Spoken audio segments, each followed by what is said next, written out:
So good morning all of you, welcome back. આપણે language ફંક્શન્સનો અભ્યાસ કરી રહ્યા છીએ. લેંગ્વેજ ફંક્શન્સમાં આપણે બે ફંક્શન્સ છે એની વિશે વાત કરી હતી, જેમાં રિસેન્ટલી આપણે જોયું હતું એક્સપ્રેસિંગ ફ્રીક્વન્સી એન્ડ મેનર્સ, કે આવૃત્તિ અને રીતભાત વ્યક્ત કરતું જે લેંગ્વેજ ફંક્શન છે એની વિશે આપણે અભ્યાસ કર્યો હતો. આજના વિડીયો લેક્ચરમાં મિત્રો આપણે લેંગ્વેજ ફંક્શન્સ છે એ આગળ વધારી રહ્યા છીએ, જેમાં આપણે જોવાના છીએ એક્સપ્રેસિંગ ઇમોશન્સ, કે લાગણી વ્યક્ત કરવા માટેનું emotion. So let's start our lecture.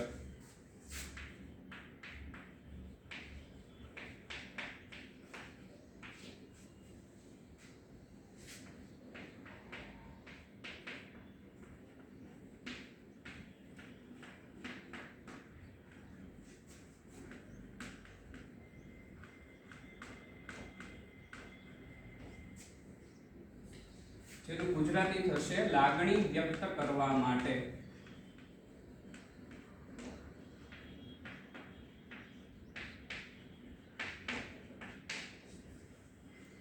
Emotions, જેનાથી આપણે બધા પરિચિત છીએ. દરેક વ્યક્તિને પોતાના ઇમોશન્સ હોય છે, પોતાની લાગણી હોય છે, જે ક્યાંક ને ક્યાંક એ કોકની સાથે એ લાગણી છે એ વ્યક્ત થતી હોય છે. હવે એવું જરૂરી નથી કે ઇમોશન્સ છે હેપીનેસના જ હોય, સોરોના જ હોય, લવના જ હોય, અલોનનેસનો હોય, લોનલીનેસ હોય, બરાબર. એ ઇમોશન્સ છે એ કોઈ પણ હોઈ શકે. અને મિત્રો એ ઇમોશન્સ વિશેનો અભ્યાસ છે એ આપણે કરી ચૂક્યા છીએ જ્યારે આપણે ડાયરેક્ટ ઇનડાયરેક્ટ સ્પીચનો અભ્યાસ કરતા હતા ત્યારે. ડાયરેક્ટ ઇનડાયરેક્ટ સ્પીચમાં આપણે જોયું હતું એક્સક્લેમેટરી સેન્ટેન્સ, અને એક્સક્લેમેટરી સેન્ટેન્સમાં આપણે જ્યારે જોયું હતું કે ભાઈ આપણે એક્સપ્રેસિંગ જોય, એક્સપ્રેસિંગ સોરો, એક્સપ્રેસિંગ હેપીનેસ, એ બધું આપણે જોયું હતું. તો એ બધું શું હતું? એ બધું ઇમોશન્સ હતા. મારા ને તમારા બધાયના ઇમોશન્સ હોય, બરાબર.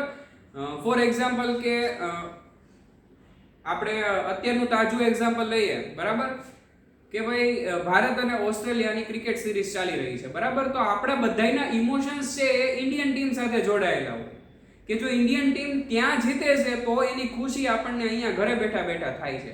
આપણે ઘણી વખત યસ ને આમ ને એવું બધું કરતા હોઈએ છીએ. તો એ શું છે? એ આપણા ઇમોશન્સ છે. Hurrah, we have won the match. તો હુર્રા શબ્દ જે આપણે બોલીએ છીએ એ શું છે? આપણું ઇમોશન્સ વ્યક્ત કરવા માટે બોલાયેલો શબ્દ છે.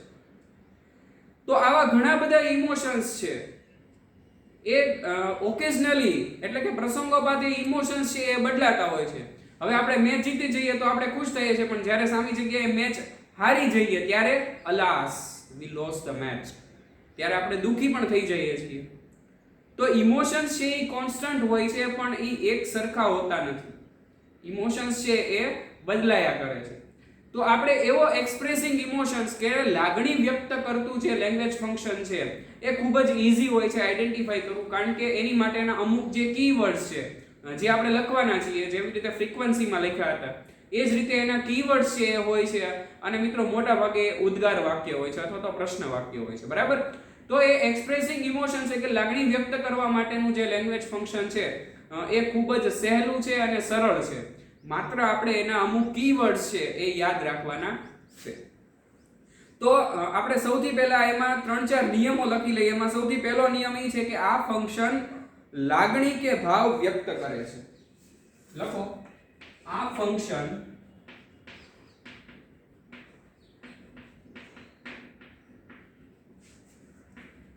લાગણી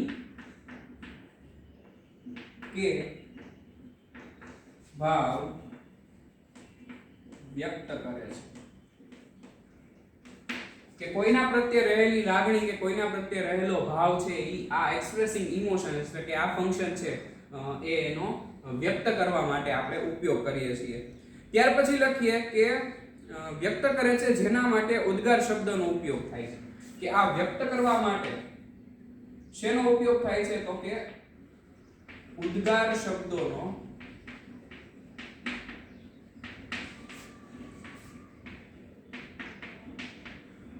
ઉપયોગ થાય છે. કે એક્સપ્રેસિંગ ઇમોશન્સ જે છે એમાં મોટા ભાગે શરૂઆતમાં અથવા તો વાક્યની વચ્ચે ઉદ્ગારવાચક શબ્દો છે એનો ઉપયોગ થાય છે, બરાબર. અને એ ઉપયોગ છે એ ત્યાં કરવા માટે જરૂરી છે. તો હવે આપણે એક લિસ્ટ બનાવીએ કે કયા કયા ઉદ્ગારવાચક શબ્દો છે એનો ઉપયોગ છે એ અહીંયા થાય છે. તો આપણે એમાં લખીએ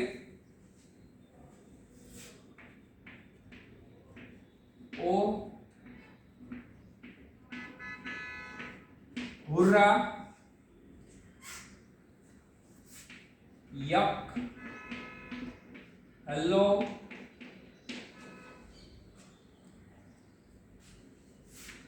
sorry,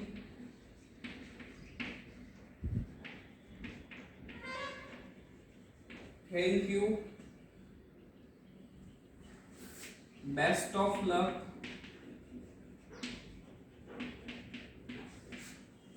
get well soon,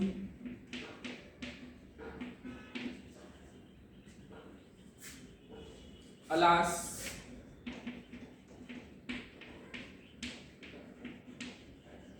cheer up,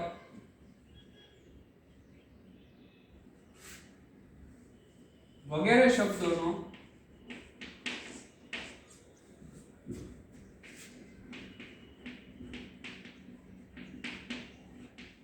ઉપયોગ થાય છે. તો મેં જે અગાઉ લિસ્ટની વાત કરી હતી એ મિત્રો આ લિસ્ટ છે કે જો તમને ફંક્શનમાં એટલે કે એક્સપ્રેસિંગ ઇમોશન્સ તમને પૂછેલું છે અને એ એક્સપ્રેસિંગ ઇમોશનમાં એટલે કે લાગણી વ્યક્ત કરવા માટેનું જે ઇમોશન છે એમાં સૌથી વધારે જે યાદ રાખવા જેવી બાબત છે એકવાર રિપીટ કરી જઈએ તો શું છે તો કે આ ફંક્શનમાં લાગણી કે ભાવ વ્યક્ત કરવાની વાત હોય છે.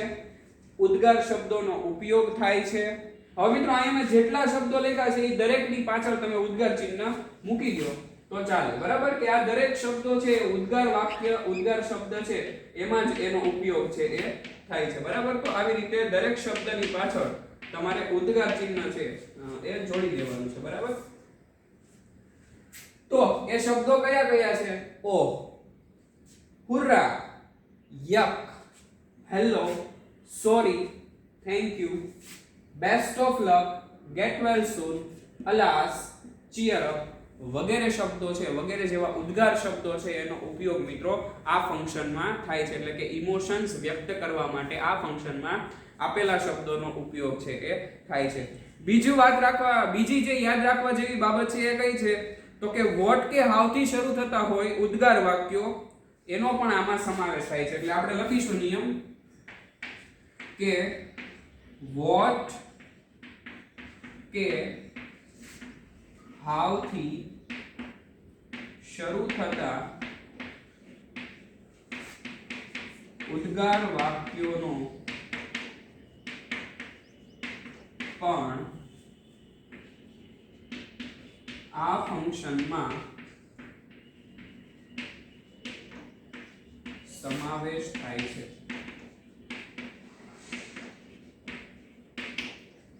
તો અગેન મિત્રો હું તમને રિપોર્ટેડ સ્પીચ હતી આપણી જે યાદ કરાવી દઉં કે એમાં આપણે હાઉ કે વોટ થી શરૂ થતા પ્રશ્નો હતા એ જોયા હતા. તો એવી જ રીતે અહીંયા પણ વોટ કે હાઉ થી જે પ્રશ્નો કે વાક્યોની શરૂઆત થાય છે એનો ઉપયોગ મિત્રો આ ફંક્શનમાં થાય છે. એટલે કે એ વાક્યોનો ઉપયોગ પણ ઇમોશન્સ વ્યક્ત કરવા માટે થાય છે એવું આપણે કહી શકીએ.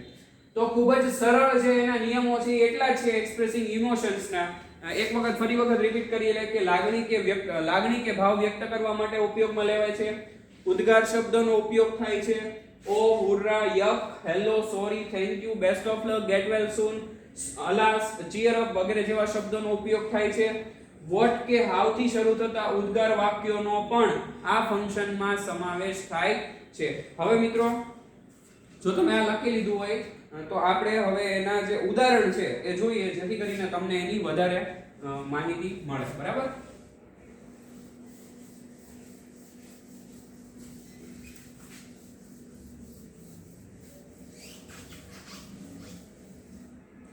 તો ઉદાહરણ તરીકે પહેલું વાક્ય જોઈએ. Oh God, I missed it again.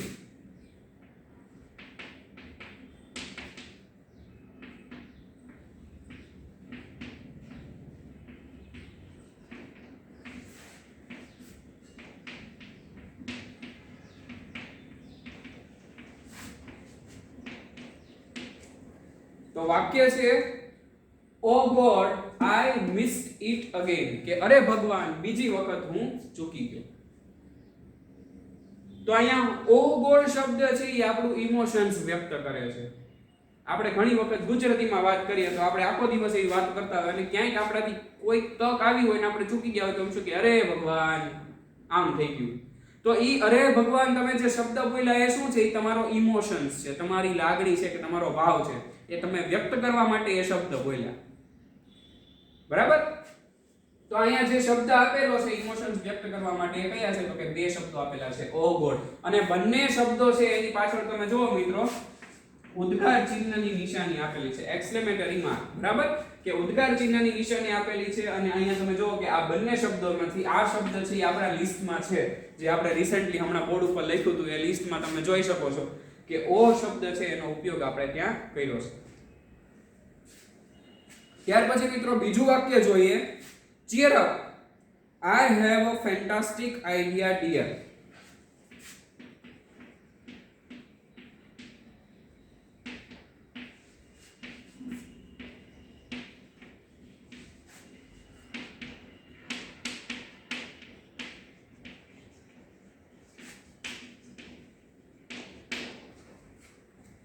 શું છે? cheer up, I have a fantastic idea dear. કે ખુશ થાઓ, મારી પાસે સરસ મજાનો આઈડિયા છે. બરાબર? તો અહીંયા ખુશ થવા માટે જે આપણને ઉદ્ગાર શબ્દ આપ્યો છે એ કયો છે? તો કે cheer up.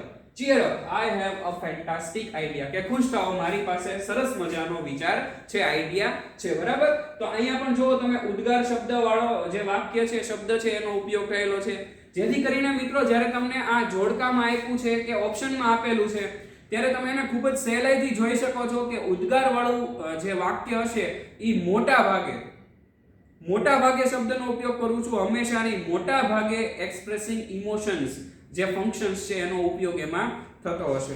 ત્રીજું વાક્ય લખીએ, what a pleasant surprise it is.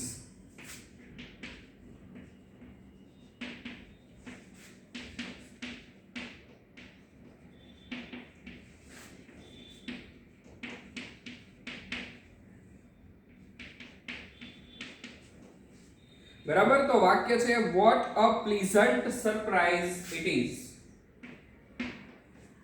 તો તમે જુઓ કે અહીંયા what શબ્દનો ઉપયોગ થયો છે અને છેલ્લે ઉદ્ગાર ચિહ્નની નિશાની છે, તમે જોઈ શકો છો. તો આપણે છેલ્લો નિયમ લખ્યો હતો કે what કે હાવ થી શરૂ થતા વાક્યો છે એનો સમાવેશ આ ફંક્શનમાં થાય છે. તો વાક્યની શરૂઆત જો શેનાથી થઈ છે?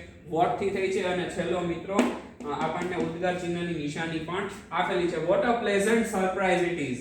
કે વાહ, કેવી સરસ મજાની સરપ્રાઈઝ તમે મને આપી. બરાબર? કે આપણો બર્થડે હોય અને આપણને ખબર ન હોય ને આપણા ઘરે આવીને આપણા ફ્રેન્ડ્સ કે ફેમિલી છે એ ડેકોરેશન સરસ મજાનું કરી નાખે અને આપણને એક સરસ મજાની બર્થડે સરપ્રાઈઝ મળે તો આપણે કેવા ઘડી ખુશ થઈ જાય, આશ્ચર્યચકિત થઈ જાય. બરાબર? તો એ છે એ શું છે? એ આપણો ઇમોશન્સ છે, આપણી લાગણી કે ભાવ છે. તો એ આપણે વ્યક્ત કરવા માટે શું કહે છે કે વાવ, કેવું સરસ મજાનું ડેકોરેશન કર્યું. તો એ શબ્દ જે તમે બોલ્યા વાવ, એ શું દર્શાવે છે? તમારો ઇમોશન્સ દર્શાવે છે. બરાબર? તો અહીંયા શું કહીશું આપણે? What a pleasant surprise it is. કે સરસ, કેવી સરસ મજાની સરપ્રાઈઝ છે મને મળી. ત્યાર પછીનું વાક્ય છે, hurrah, I have cleared my GPSC exam.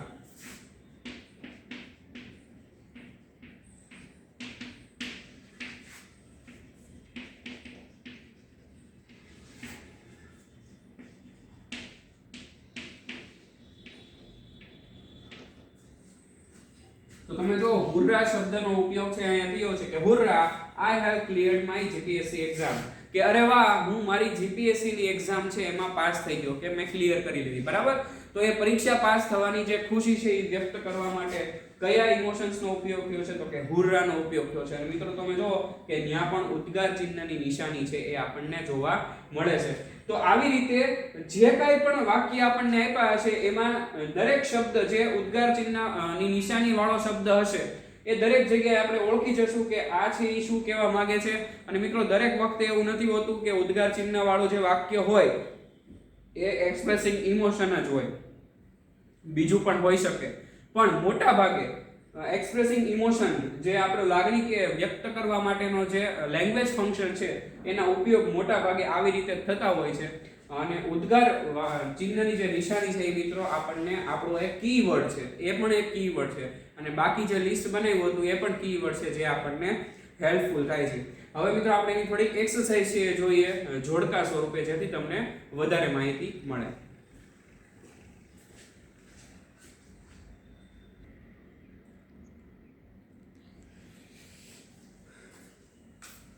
તો મિત્રો આપણે અહીંયા બે એક્સરસાઇઝ છે જોઈએ મેચિંગ ધ ફંક્શન્સ ની, બરાબર. તો પહેલી એક્સરસાઇઝ છે એ આપણે જોઈએ. તો અત્યાર સુધીમાં આપણે જેટલા પણ લેંગ્વેજ ફંક્શન્સ છે એ ચાલી ગયા છીએ એની બધાની મિક્સ્ડ એક્સરસાઇઝ છે એ મૂકેલી છે, જેથી કરીને શું થશે કે હું માત્ર અહીંયા એક્સપ્રેસિંગ ઇમોશન્સ લખું તો તમને ખબર જ છે કે બધા વાક્યો છે ઇમોશન્સના જ છે. પણ એટલે જ તે અહીંયા સુધી આપણે અત્યાર સુધીમાં જેટલા લેંગ્વેજ ફંક્શન્સ છે આઈ થિંક 4 લેંગ્વેજ ફંક્શન્સ છે આપણે જોઈ ચૂક્યા છીએ, બરાબર.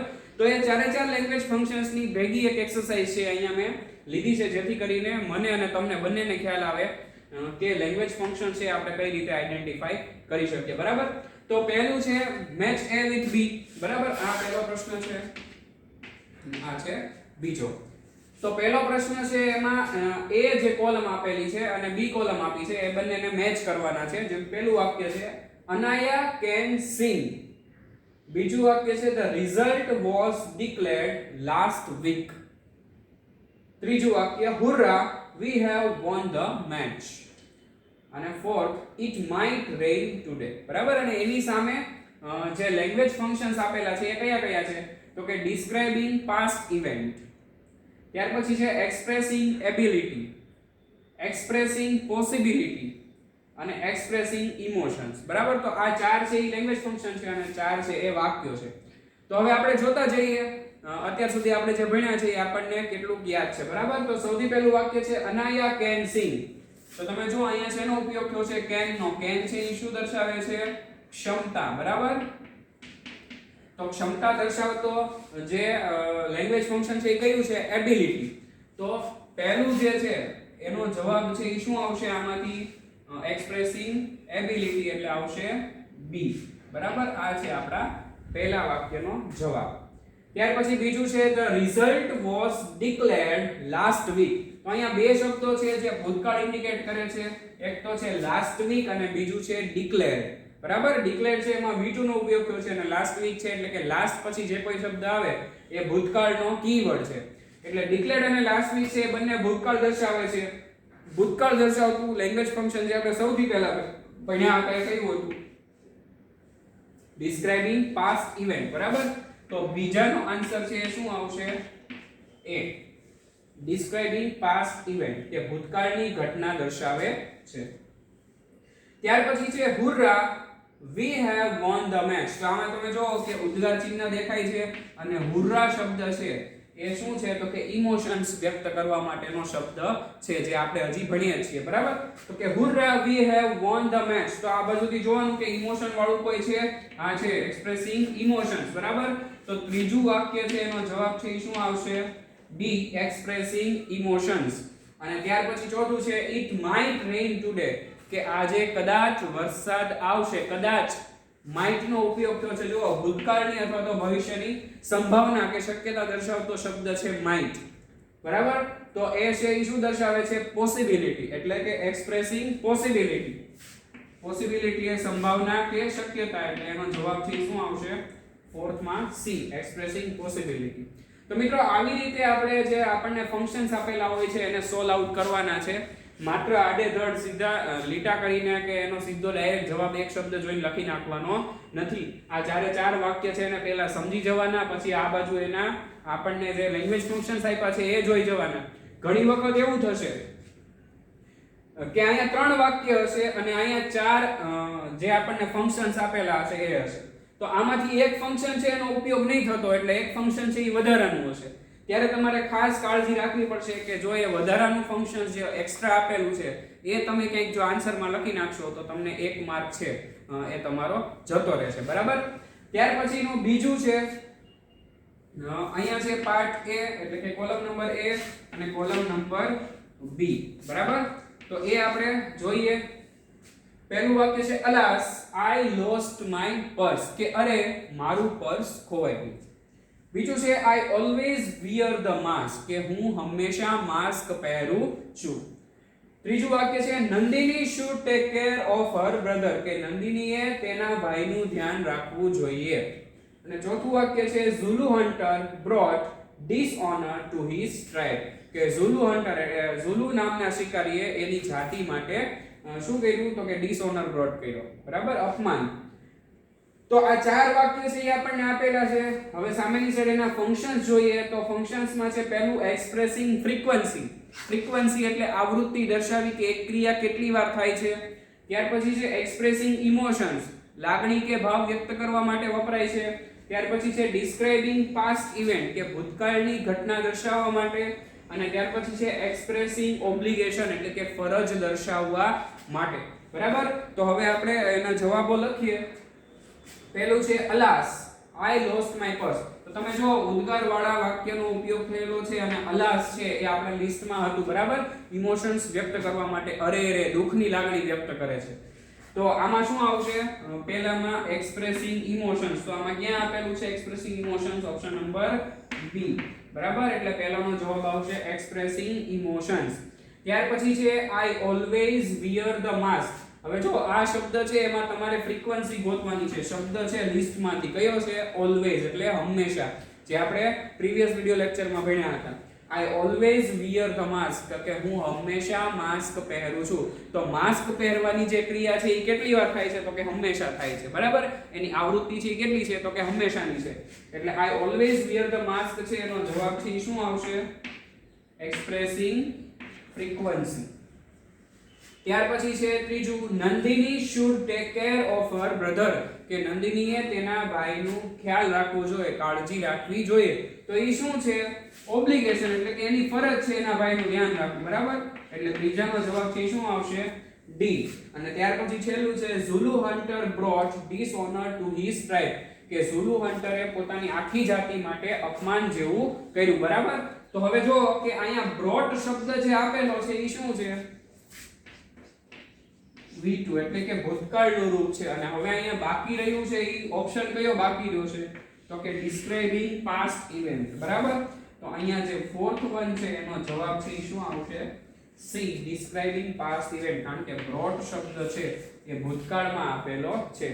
તો આવી રીતે મિત્રો ખૂબ જ સહેલું છે મેચિંગ ધ ફંક્શન્સ, જે આપણને પૂછાય છે, જે આપણને 3 માર્કમાં પૂછાય છે. ત્યાર પછી ફંક્શનનો જ પ્રશ્ન આવે છે, કમ્પ્લીટ ધ સેન્ટેન્સ, જે 3 માર્કમાં પૂછાય છે, ટોટલ 6 માર્ક. અને ત્યાર પછી પાછો ત્રીજો પ્રશ્ન આવે છે, જે આવે છે complete the sentences using the given language functions, કે લેંગ્વેજ ફંક્શન્સ જે આપેલું છે એનો ઉપયોગ કરીને આપણે જે સંવાદ છે એ પૂરો કરવાનો હોય છે. એ પણ 3 માર્કમાં પૂછાય છે. ટોટલ આપણને લેંગ્વેજ ફંક્શન્સ છે કેટલા માર્કમાં પૂછાય છે? 9 માર્કમાં પૂછાય છે. અને મિત્રો આ 9 માર્ક છે એ રોકડા માર્ક છે ઇંગ્લિશ ગ્રામરના, જેમાંથી એક પણ માર્ક કપાતો, મોટા ભાગે કપાતો નથી. જો તમે ઉતાવળ કરશો કે ભૂલ કરશો તો તમારો માર્ક છે એ જશે. તો અહીંયા સુધીનું આપણે આજના વિડિયો લેક્ચરમાં રાખીએ છીએ. નેક્સ્ટ ટાઈમ મળીશું ત્યારે નવો લેંગ્વેજ ફંક્શન છે જોઈશું. Till then good bye, thank you for watching this video.